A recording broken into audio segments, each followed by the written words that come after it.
एक वक्त था, शेर तकरीबन पूरे एशिया और यूरोप में पाए जाते थे। आज ये सिर्फ इसी जगह सिमट कर रह गए हैं। हर जगह राजाओं और नवाबों से लेकर देहातियों तक ने इनका इतना शिकार किया कि शेरों का वंश मिटने तक पहुंच चुका था। 20वीं सदी आधी गुजरने तक भारत के बाहर इनका नामो निशान मिट गया।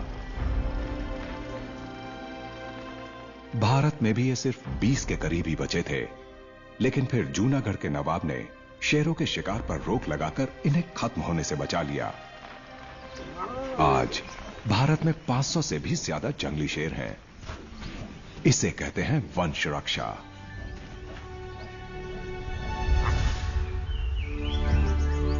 आज गिर फॉरेस्ट में जिंदगी की अच्छी चहल पहल है। ढोर डंगर दूर रहने से जंगली जिंदगियां भी खूब खिली हैं। चीतल पहले से 10 गुना ज्यादा हो गए हैं।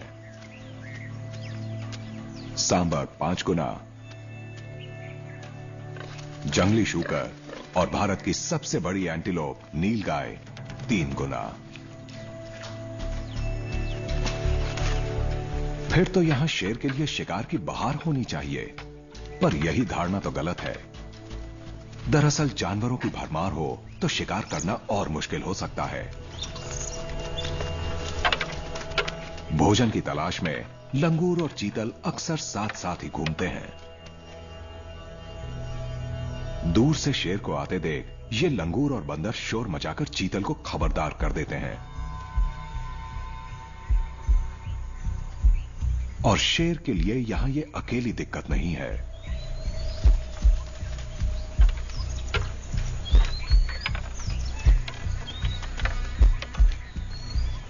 घने जंगल में शेर के लिए दूर तक देखना मुश्किल होता है, पर सुनना आसान।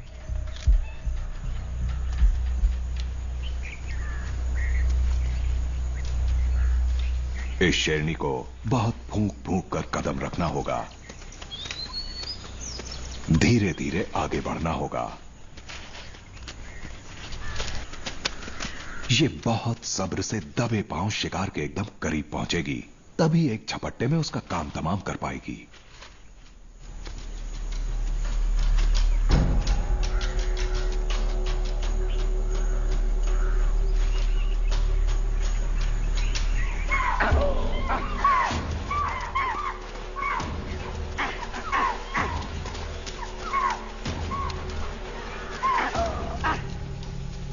पर करीब आते आते मौका हाथ से निकल गया।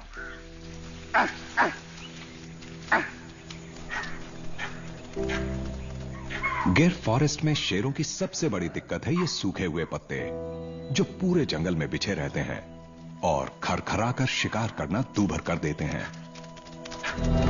किनारे पर 1 मील की दूरी तक मादा टर्टलों का झुंड फैला रहता है। सब अंडे देने की सुरक्षित जगह की तलाश कर रही होती हैं।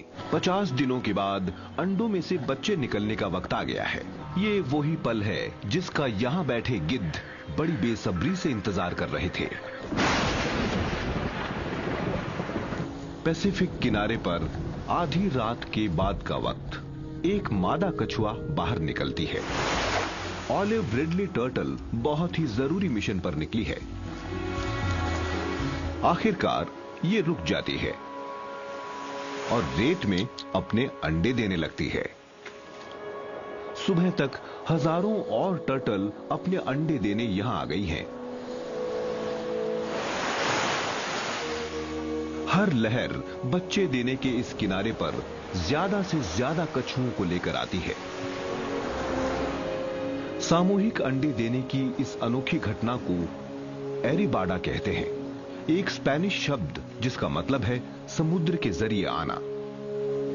किनारे पर 1 मील की दूरी तक मादा टर्टलों का झुंड फैला रहता है। सब अंडे देने की सुरक्षित जगह की तलाश कर रही होती हैं। एक दिन में किनारे पर 2 लाख टर्टल तक आ सकते हैं। टर्टलों ने सामूहिक अंडे देना इसलिए विकसित किया ताकि समुद्र तक जाते हुए किसी परभक्षी द्वारा उनके बच्चे का शिकार करने के मौके कम हो जाएं। 50 दिनों के बाद अंडों में से बच्चे निकलने का वक्त आ गया है। ये वही पल है जिसका यहां बैठे गिद्ध बड़ी बेसब्री से इंतजार कर रहे थे। एक समुद्री किनारा जो लजीज नवजात कछुओं से भरा हुआ हो।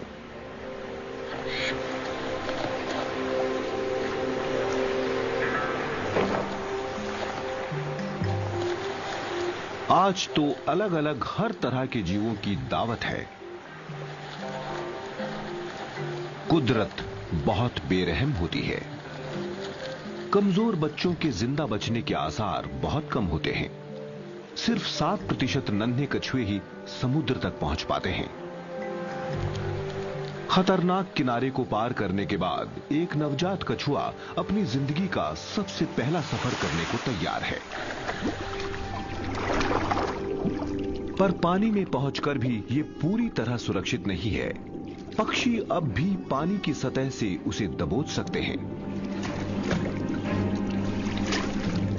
किस्मत से इस कछुए को बहती हुई एक विशाल पत्ती मिल गई जिसके नीचे ये छिप सकता है।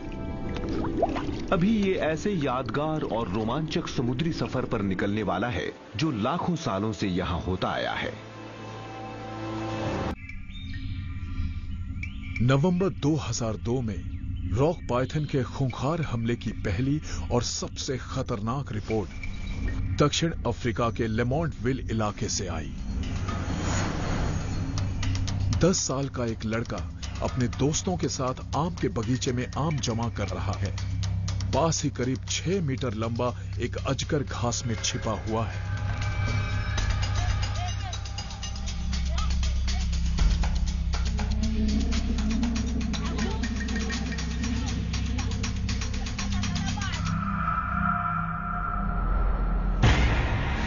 अजगर अचानक हमला करके लड़के को जकड़ लेता है। इस डर से कि अजगर उनके पीछे आएगा, बाकी बच्चे भागकर पेड़ों में छिप गए। बच्चे के नाजुक बदन पर अजगर कुंडली मारता रहा और बाकी लड़के खामोशी से देखते रहे। डर के मारे सबका बुरा हाल था। वो पेड़ पर बने रहे और ये खौफनाक नजारा देखते रहे। उन्होंने देखा कि विशाल अजगर ने बच्चे को सिर की तरफ से निगल लिया, कपड़ों समेत। फिर वो मदद के लिए भागे। केनाइन यूनिट के अफसर आए और इलाके की खोजबीन शुरू कर दी। हमने खोजबीन और बचाव करने वाले 4 कुत्ते और उनके ट्रेनर के साथ इलाके की छानबीन शुरू कर दी। हमें नहीं पता था कि हमें क्या मिलने वाला है। उस बच्चे को सांप ने उगल दिया है या नहीं, या फिर सांप के पेट में हमें बड़ा सा घूमड़ नजर आने वाला है।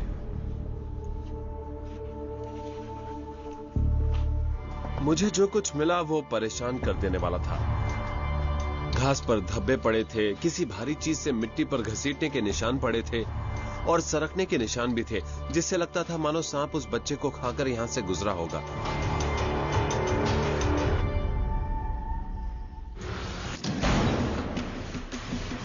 अफ्रीकी रॉक पाइथन जमकर खाने वाले शिकारी होते हैं और दैत्य जैसे आकार के हो सकते हैं।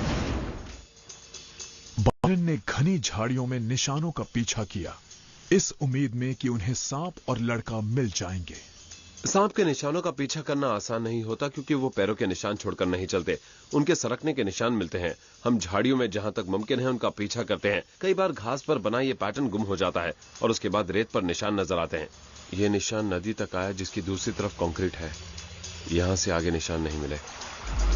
इस छानबीन में कुछ हासिल नहीं हुआ। जब एक सांप किसी शिकार को खाता है, किसी जानवर को, तो उसे साबुत खाता है। उसके बदन के हिस्से आसपास पड़े नजर नहीं आते। मुमकिन है कि उसने बच्चे को पूरा निगल लिया हो और इसलिए बच्चे के कोई भी सबूत नजर नहीं आए।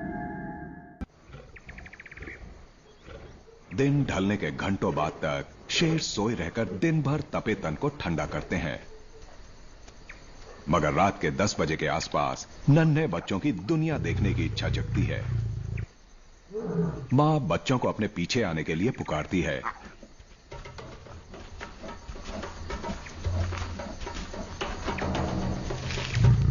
और सब मेन रोड की तरफ चल पड़ते हैं।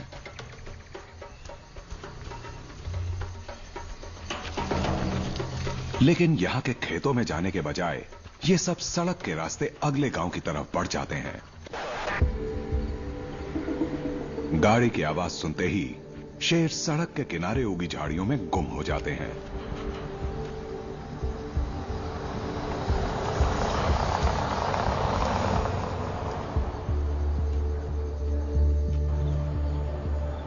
शेरों को इसी गांव में आना था, लेकिन शेर के नन्हे बच्चों के लिए यह जगह ठीक नहीं है। यहां मवेशियों की बेशक भरमार है, मगर शेर के बच्चे कुत्तों का शिकार बन सकते हैं। कुत्ते शेरों को देखते ही भौंक भौंक कर पूरे गांव को खबरदार कर सकते हैं। फिलहाल मवेशी सुरक्षित हैं। शेरनियों और उनके बच्चों को भी यहां खाने को कुछ नहीं मिला।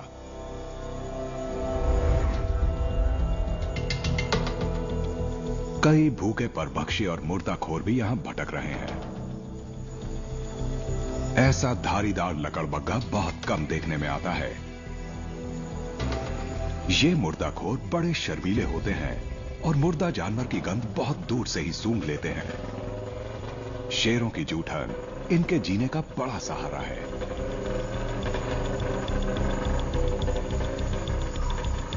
ये यहां जंगल से भागकर नहीं आया, ये यहां के लोगों के बीच रहने वाला प्राणी है। आखिरकार लकड़बग्घे को एक मरा हुआ जानवर मिल ही गया, पर इसे पता है कि मुसीबत भी बस आती ही होगी।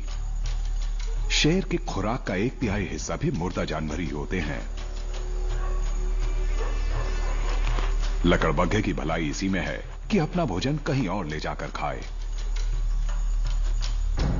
पर इन बेचारों की किस्मत में फिलहाल खाना खाना नहीं लिखा।